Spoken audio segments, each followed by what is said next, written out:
Reservation वो हजारों साल की चोरी है, जो चुराए हुए माल है हमारा वो वापस करना। ये फ्रॉड है कि पूरे समाज को आप क्रीमी लेयर बना दें। घर में से एक जो बच्चा है वो जनरल कैटेगरी में आ गया या आईएएस बन गया, आईपीएस बन गया, तो वही तो बाहर हुआ। गर्दन पकड़ के उनको रिजर्व कैटेगरी में धक्का दिया जाने का प्रावधान आ रहा है। उसके लिए भी आप सब होशियार हो जाइए। हर जगह नॉट फाउंड सूटेबल होता है उस व्यक्ति के लिए या उस कैंडिडेट के लिए जो सबसे ज्यादा सूटेबल होता है। तो क्या SC/ST एक्ट का मुकदमा लगता है किसी के ऊपर भी, ये तुमने सीटें चुरा के जनरल कैटेगरी में कहां कर दी? जनरल कैटेगरी में करके उसकी डकैती मार के बांट दे रहे हैं जनरल कैटेगरी वालों के पास। 15% के हाथ एक नहीं आ रही थी रोस्टर सिस्टम में, तो अब ये 15 घट के चोरी छोटे छोटे होके 5-5 हो गए या उससे भी कम हो गए, तो अब तो सवाल ही पैदा नहीं होता ना आने का। ये इस जजमेंट का नतीजा होने वाला है, ये इंश्योर किया है, और हम लोग हैं कि इसी बात को नहीं समझ पा रहे हैं। आरक्षण को बुनियादी तौर पे समझने की आवश्यकता है कि बाबा साहब डॉक्टर भीमराव अंबेडकर ने ये एफर्मेटिव एक्शन लाया किस लिए था। जब तक हम ये नहीं समझेंगे, जब तक हम लोग सुपरफिशियल लड़ाइयों में फंसे रहेंगे। इस बात को मैं बहुत दिन पहले से कह रहा था, लेकिन कि ये जजमेंट किसी दिन भी आ सकती है, लोगों ने मेरी बात पे ध्यान नहीं दिया। अब वो जजमेंट आ गई। इससे मेरी बात पे अगर कोई भी यकीन करता है तो मैं ये बात लिख के देने को तैयार हूँ। इससे किसी भी वर्ग को कुछ नहीं मिलेगा। ये बात, ये जजमेंट तय करेगी कि जो शेड्यूल कास्ट कम्युनिटी के लोग हैं, और हाँ, मज़ेदार बात यह है कि ये सिर्फ शेड्यूल कास्ट कम्युनिटी के बारे में केस था और इसमें शेड्यूल ट्राइब कम्युनिटी को भी ज़बरदस्ती शामिल कर लिया गया, बहुत ही इंटरेस्टिंगली। और फिर भी हम इस जजमेंट को परवर्स, देश को तोड़ने वाली, समाज को तोड़ने वाली, संविधान के खिलाफ ना कहें, ऐसा हो नहीं सकता। तो एक तो बात ये है। तो ये जजमेंट क्या कहती है कि ये जजमेंट देखने में ये कहती है कि जिसकी जितनी संख्या बारी उतनी उसकी हिस्सेदारी। हम लोग भी इस बात को कहते हैं कि हमें, जो हमारे समाज में अलग अलग हिस्से हैं, उनको उनकी भागीदारी मिलनी चाहिए। हमें इसका अरेंजमेंट इंटरनल करना चाहिए। लेकिन हम इंटरनल, जो शेड्यूल कास्ट कम्युनिटी है और शेड्यूल ट्राइब कम्युनिटी है, वो इंटरनल इसका अरेंजमेंट कर ही नहीं सकती, क्योंकि जो एस्टैब्लिशमेंट है, जो मनुवादी व्यवस्था है, वो ये हमें आपस की अंडरस्टैंडिंग करने ही नहीं देगी। अब उससे भी महत्वपूर्ण बात है कि रिजर्वेशन की ज़रूरत क्यों पड़ती है। रिजर्वेशन की ज़रूरत इसलिए पड़ती है कि देश में जो संसाधन हैं वो कम है, पहली बात। दूसरी बात कि कुछ लोगों ने संसाधनों पे डकैती मार रखी है, ताकि आम लोगों की जल्दी समझ में आ जाए, संसाधनों की चोरी कर रखी है। इसलिए उस चोरी को ख़त्म करके जिन लोगों का हक हज़ारों साल से चुरा के खाया जा रहा था मुट्ठी भर लोगों द्वारा, वो लेकर उनको वापस दिलाना। अब हम मुद्दे की बात पे आते हैं। इस जजमेंट से देखने में तो ये लग रहा है ना कि हर एक जो शेड्यूल कास्ट कम्युनिटी और शेड्यूल ट्राइब कम्युनिटी की जो विभिन्न छोटी छोटी कम्युनिटीज़ हैं, उनके अंदर जो अलग अलग समाज हैं, उनकी भी रिजर्वेशन हो रही है।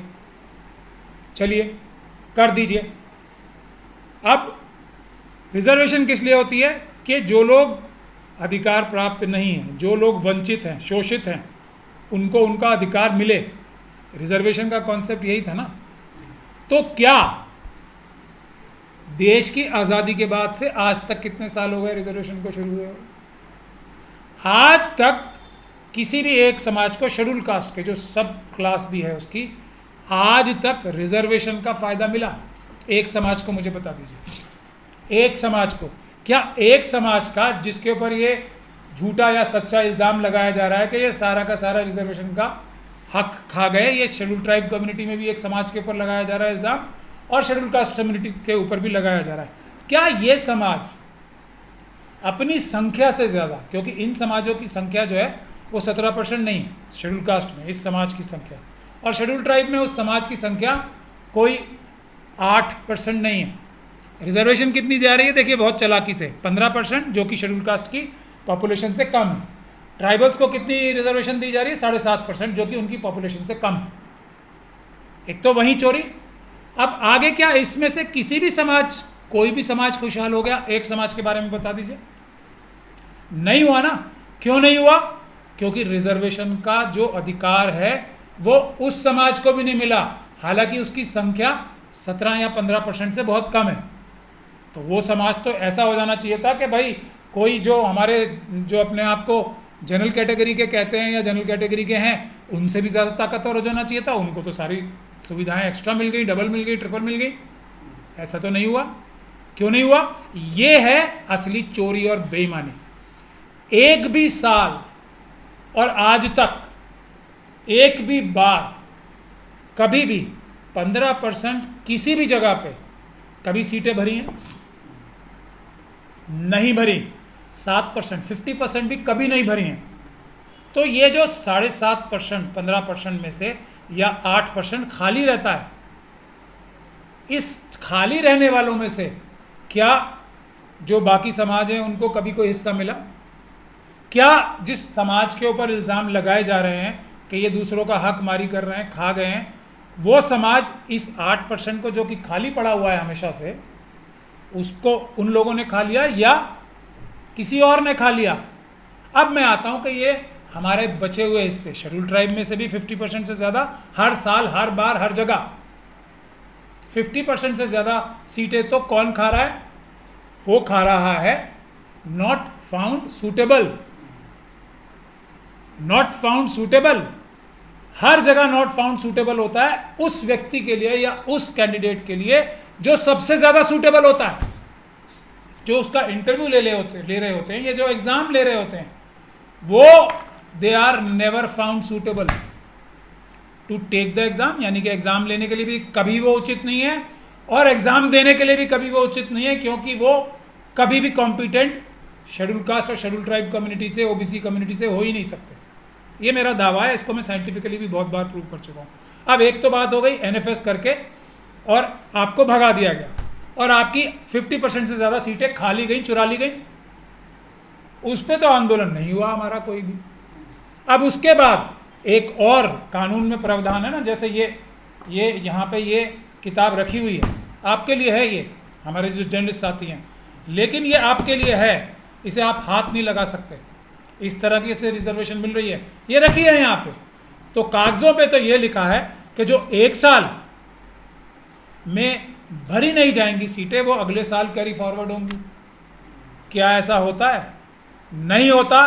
तो क्या SC ST एक्ट का मुकदमा लगता है किसी के ऊपर भी, ये तुमने सीटें चुरा के जनरल कैटेगरी में कहाँ कर दी? अब कानून के तरीके से और संविधान के तरीके से और जो एडमिनिस्ट्रेटिव तरीका है उसके हिसाब से तो ये सारा बैकलॉग, दूसरी बड़ी जो चोरी पकड़ने की जो हमारे पास जरिया है वो क्या है? बैकलॉग। ये आज जितना हमारा बैकलॉग है ना, ये आज़ादी के बाद से जितना भी है बैकलॉग जो है वो ही जारी कर दें, बैकलॉग अपॉइंट कर दें बगैर किसी भी। आज अगर हम लोग सब आंदोलन करके ये करा लें कि जितना बैकलॉग है पहले वो भरा जाएगा सबसे पहले, उसके बाद किसी भी जनरल कैटेगरी वाले को एक भी नौकरी दी जाएगी, तो मैं ये समझता हूँ कि हमारे समाज के, शेड्यूल कास्ट समाज के हर एक परिवार के पास एक नौकरी होगी, पढ़ाई में अधिकार होगा हर एक परिवार के पास, हर एक परिवार के पास, 3 बार रिपीट कर रहा हूँ मैं। और उसी प्रकार से हर एक ट्राइबल परिवार के पास एक नौकरी होगी, हर एक ट्राइबल परिवार के पास देश में, और पढ़ने के सब संसाधन होंगे, नौकरियों में भी और हायर एजुकेशन में भी सबके पास, हर एक परिवार के पास एक एक सीट होगी। अब किसी के पास इसका काउंटर आर्गुमेंट है तो वो इसे काटे। तो लड़ाई और चोरी और बेईमानी कहाँ हो रही है? मनुवादी व्यवस्था द्वारा जो हमारी सीटें हर साल, हर जगह, हर बार 50% से ज़्यादा चुरा रहे हैं और उसको कैरी फॉरवर्ड यानी कि उसको अगले साल में ट्रांसफ़र भी नहीं कर रहे हैं, उसको जनरल कैटेगरी में करके उसकी डकैती मार के बांट दे रहे हैं जनरल कैटेगरी वालों के पास। तो ये है बुनियादी बात कि बैकलॉग के लिए आंदोलन होना चाहिए और उसके बाद मैं देखता हूँ कौन कौन बेरोजगार रह जाएगा और किसके पास नौकरी नहीं रहेगी इन दोनों समाजों के में से। पर इस पे तो कोई आंदोलन नहीं होगा। हाँ, ये जो सब कैटेगराइजेशन होगी, अब क्या होगी? ये एक किताब की जगह छोटी छोटी 3 किताबें यहाँ पे आ गई टेबल पे, ठीक है। अब इसमें जो रोस्टर सिस्टम है, रोस्टर सिस्टम के बारे में मुझे बताने की आवश्यकता नहीं है। अब रोस्टर सिस्टम में जो ऐसी नौकरियां होती हैं जो इतनी कम होती हैं कि वो एक नौकरी भी एक बार नहीं निकलेगी, एक बार में एक नौकरी भी नहीं निकलेगी, या कम नौकरियां निकलेंगी, परसेंटेज से भी कम नौकरियां निकलेंगी। तो रोस्टर सिस्टम के हिसाब से अब जब ये 3 जगह हिस्से बढ़ गए हैं तो रोस्टर सिस्टम में तो एक भी नौकरी नहीं आएगी और किसी के पास भी नहीं आएगी, क्योंकि अब तो हम और भी छोटे छोटे टुकड़ों में विभाजित हो गए। जब 15% के हाथ एक नहीं आ रही थी रोस्टर सिस्टम में, तो अब ये 15 घट के चोरी छोटे छोटे होके 5-5 हो गए या उससे भी कम हो गए। तो अब तो सवाल ही पैदा नहीं होता ना आने का। तो तीनों में से या चारों में से या 10 में से किसी के हाथ भी कुछ ना आए, ये इस जजमेंट का नतीजा होने वाला है, ये इंश्योर किया है। और हम लोग हैं कि इसी बात को नहीं समझ पा रहे हैं। तो बुनियादी बात क्या है? सबसे पहले अब मैं रिजर्वेशन के बुनियादी कॉन्सेप्ट पे जाना चाहता हूँ वापस। रिजर्वेशन कोई किसी के ऊपर एहसान कर रहा है? रिजर्वेशन वो हजारों साल की चोरी है, जो चुराए हुए माल है हमारा, वो वापस करना। ठीक है, अब रिजर्वेशन किस लिए होता है कि कोई सोशली और एजुकेशनली कम्युनिटी है या कम्युनिटी के मेंबर्स हैं, वो इस लेवल तक आ जाएं जब तक उन्हें रिजर्वेशन की जरूरत ना पड़े।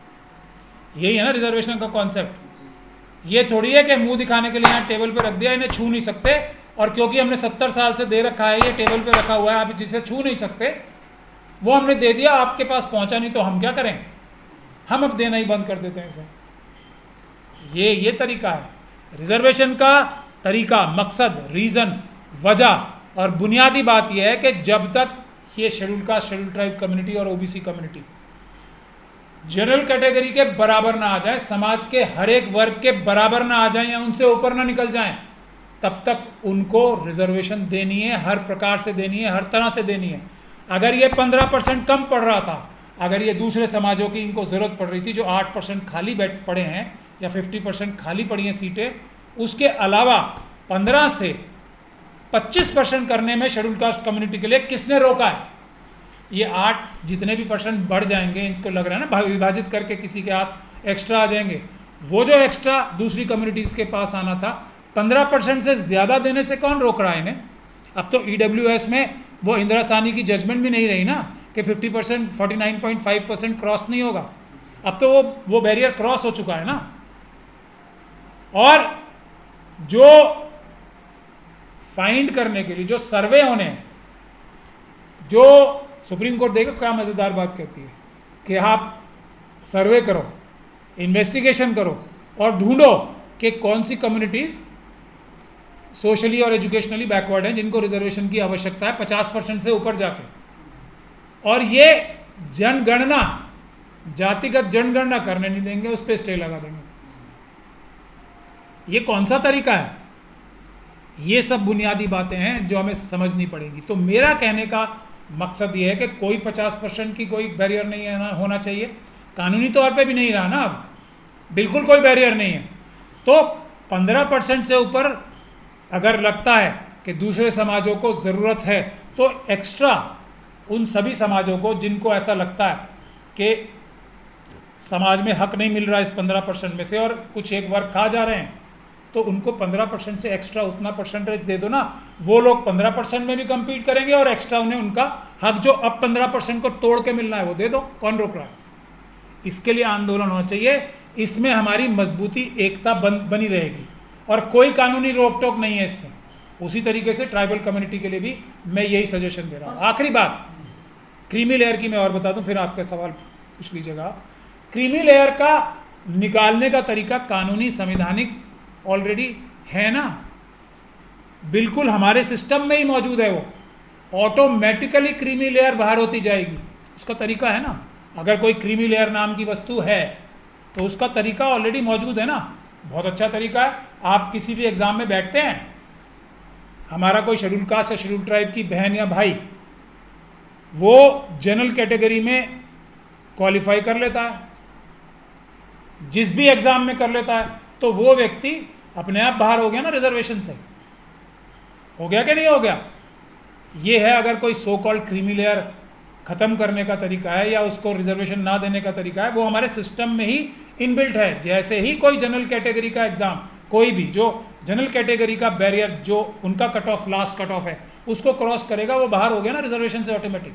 बाकी जो लग रहा है ना इन्हें कि वो बेचारे जो हमारे समाज के वो लोग जो क्रीमी लेयर से नीचे के हैं उनको नहीं रिजर्वेशन मिल रही, तो वो रिजर्वेशन के माध्यम से मिल जाएगी। तो ये है ऑटोमेटिक तरीका, जो कि जो लोग ऊपर उठते जाएंगे इंडिविजुअल्स, ये पूरे समाज पे लागू नहीं हो सकता। ये फ्रॉड है कि पूरे समाज को आप क्रीमी लेयर बना दें। घर में से एक जो बच्चा है वो जनरल कैटेगरी में आ गया या आईएएस बन गया, आईपीएस बन गया, तो वही तो बाहर हुआ। बाकी सब वो सब कैसे, उसके बच्चे कैसे बाहर हो गए उससे, वो कैसे क्रीमी लेयर में आ गए बच्चे उसके? उस व्यक्ति की, ये व्यक्तिगत होना चाहिए, ये पूरे समाज के लिए नहीं होना चाहिए क्रीमी लेयर, एक इंडिविजुअल के लिए होनी चाहिए। उसके लिए हमारा पूरा प्रावधान कानून में मौजूद है, हमारे सिस्टम में आज भी मौजूद है। लेकिन अब क्या होने जा रहा है, और मज़ेदार बात सुनिए, ये जो लोग जनरल कैटेगरी में, जो हमारे कॉम्पिटिटिव लोग हैं वो जनरल कैटेगरी में आ जाते हैं, उनको भी वापस धक्का देके, गर्दन पकड़ के उनको रिजर्व कैटेगरी में धक्का दिया जाने का प्रावधान आ रहा है। उसके लिए भी आप सब होशियार हो जाइए। इसका क्या मतलब होगा कि जो 50.5% सीटें जो हैं वो 10 से 12% लोगों के लिए रिजर्व होने वाली हैं या हो रही हैं। इसको अगर रोक सकते हैं हम सब लोग मिलकर तो उसको रोक लें, क्योंकि जनरल कैटेगरी में जो हमारे लोग क्वालिफाई करेंगे उनको ज़बरदस्ती वहाँ से उठा के रिजर्व कैटेगरी में भेज दिया जाएगा। और ये सारी सीटें 12% लोगों के लिए 50.5% एक तरीके से डायरेक्टली रिजर्व हो जाएंगी जनरल कैटेगरी के लिए। इतना बड़ा अत्याचार होने जा रहा है और हम लोग आपस में लड़ें। तो मेरी गुजारिश यही है कि हम लोगों को 15% से ज़्यादा करवाने के लिए लड़ाई लड़नी चाहिए। जितनी लड़ाई हम आपस में लड़के करेंगे, हम सब एक होकर 15% से ज़्यादा, और इसको बढ़ाएं। जितने भी परसेंटेज वो बांटना चाहते हैं या देना चाहते हैं उसको बढ़वाएं, एक बात। दूसरी बात, उसको रोकें कि जो जनरल कैटेगरी में हमारा बच्चा या बच्ची क्वालिफाई होती है उसको रिजर्व कैटेगरी में ना जैसे। मेरी ये गुजारिश है, मेरा ये मैसेज है, इस मैसेज को सब तरफ फैलाया जाए। और इसमें अगर कोई कमी है मैसेज में या आपको लगता है कि इसको और बेहतर बनाया जाता है तो वो सुझाव भी दीजिए। नेशनल दस्तक की आपसे गुजारिश है कि अगर इसको बचाना चाहते हैं तो नेशनल दस्तक को सब्सक्राइब करने के लिए रेड कलर के सब्सक्राइब बटन को दबाएं, फिर बेल आइकन की घंटी दबाएं। नेशनल दस्तक को बचाने के लिए बहुत जरूरी है कि हर खबर को शेयर करें, लाइक करें, कमेंट जरूर करें।